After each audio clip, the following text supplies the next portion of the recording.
বেগুন ৮০ টাকা কেজি আর এক ছিলা মিষ্টি কুমড়া ৩০ টাকা।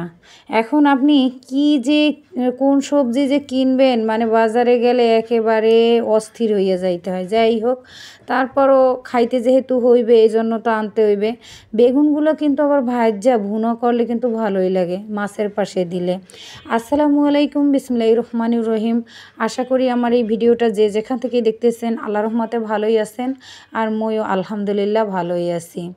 বেগুন এত পরিমাণে মানে বাঁচতেছি, সমস্ত বেগুনগুলোই পোকা। ৮০ টাকা কেজি যদি বেগুন কিনি তার ভিতরে যদি আবার বাসায় এনে দেখি যে পোকা হইছে, তাহলে কি অবস্থা হইবে বলেন। এখন দেখা যায় কি যে সব সবজির আস্তে আস্তে দাম কমা উচিত, তা না আরও বেশি দাম।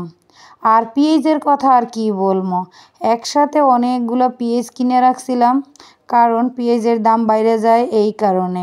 যাই হোক, অনেক দিন খাওয়ার পরে আজকে পেঁয়াজও নিতে হবে, আলু নিতে হইবে। তো চিন্তা ভাবনা করলাম কি যে অল্প করে কিনে লাভ কি, একটু বেশি করেই কিনি। এইখানে একটা পেঁয়াজের দাম ১১০ টাকা কেজি, আর এই যে ছোট ছোটোগুলো বাসা এগুলো ৯০ টাকা কেজি। কিন্তু আমি এই যে পেঁয়াজওয়ালা মামারে বললাম কি যে আমি একটু বাইচা নেই, কয় না কোনো পেঁয়াজেই হাত দেওয়া যাইবে না, কোনো বাছাবাছির কোনো কারবার নাই। ১১০ টাকা করে যদি নিতে হয় তাহলে নেন, আর এইগুলো যদি ৯০ টাকা করে নেন কোনো বাছাবাছি হইবে না, আমি একেবারে পাল্লায় উঠাইয়া মাইপা দিমু, আপনি নিয়ে যাইবেন।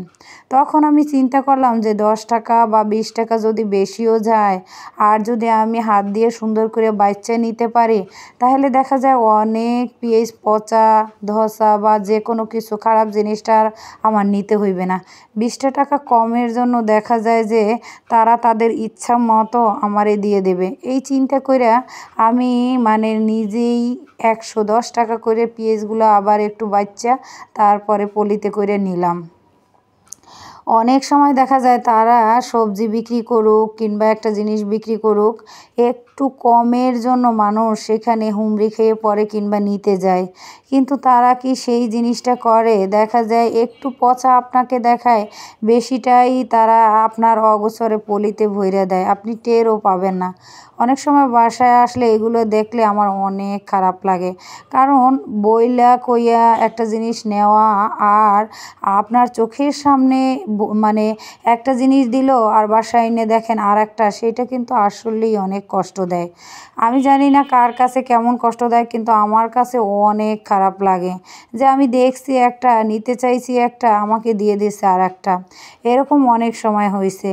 এক ট্রিপ যে বাড়িতে বসে খেজুর কিনছি, আমার সামনে খেজুরগুলো দিছে এত ভালো এবং এত সুন্দর দেখাইছে, কিন্তু বাসায় আইসা বিশ্বাস করেন একটা খেজুরও খাইতে পারি নাই, সব খেজুরগুলো